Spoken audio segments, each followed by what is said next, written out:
सागर की वर्षा के नियमन करने वाले हे नामी, एक हाथ से भी न रोकना फिर उसको मेरे स्वामी।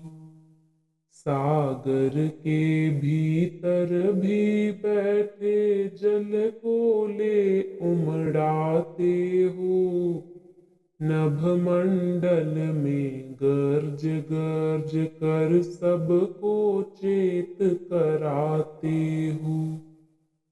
कल्पादिक में आप नाथ है मेघों की समही कारे, पद्मनाथ सुंदर भुज सोहे चक्र सुदर्शन को धारे। उसी चक्र को चपला की समनभ में ही चमकाते हो, शंख दक्षिणावर्त फूंक कर सुस्थिर होकर जाते हो। व्योम धनुष शारंग और शरवृष्टि सनन सर्राती है, धावन घन टकरावन क्रीड़ा मन को अधिक सुहाती है।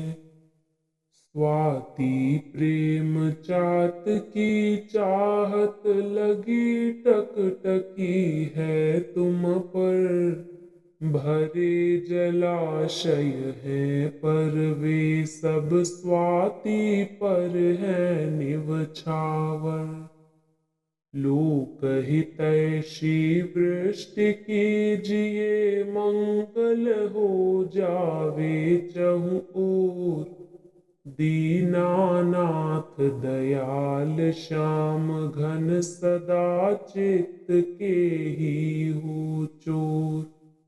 संतोषिनी बनी अगहन में अवगाहन के हित सुख कंद, हे जानो मेरी सजनी यही हमारे हैं अब छंद। हे जानो मेरी सजनी यही हमारे हैं अब छंद। यह पद भगवान विष्णु के दिव्य रूप और उनके द्वारा किए गए लोक कल्याण का वर्णन करता है। इसमें उनके सागर, मेघ और प्रकृति के साथ संबंध को बड़े ही काव्यात्मक ढंग से प्रस्तुत किया गया है। सखियों को भगवान की महिमा और कृपा के प्रति सजग करते हुए उनकी भक्ति और सेवा में समर्पित होने का आह्वान किया गया है। भगवान को सागर की वर्षा का नियमन करने वाला बताया गया है। उनका जल को उमड़ाना, बादलों को गर्जन कर चेतावनी देना और सृष्टि में संतुलन बनाए रखना उनकी महिमा को दर्शाता है।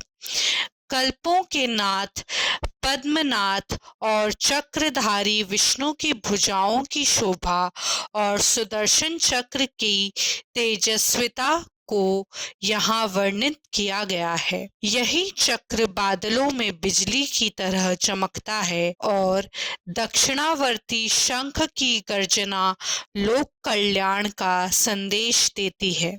सारंग, धनुष और तीरों की वर्षा, साथ ही बादलों की लटकराहट और उनकी क्रीड़ा को भक्तिमय आनंद के रूप में दर्शाया गया है। स्वाति नक्षत्र की प्रतीक्षा करती चालाक पक्षी की भांति भक्तों का प्रेम और उनकी लकलकी भगवान की कृपा पर निर्भर है। यह प्रेम और समर्पण भरे जलाशयों के बावजूद स्वाति जल पर ही केंद्रित रहता है, जो परम भक्ति का प्रतीक है। भगवान से लोक हितैषी वर्षा और चारों ओर मंगल की कामना की गई है। उन्हें दीनों के नाथ और करुणा के सागर के रूप में वर्णित किया गया है।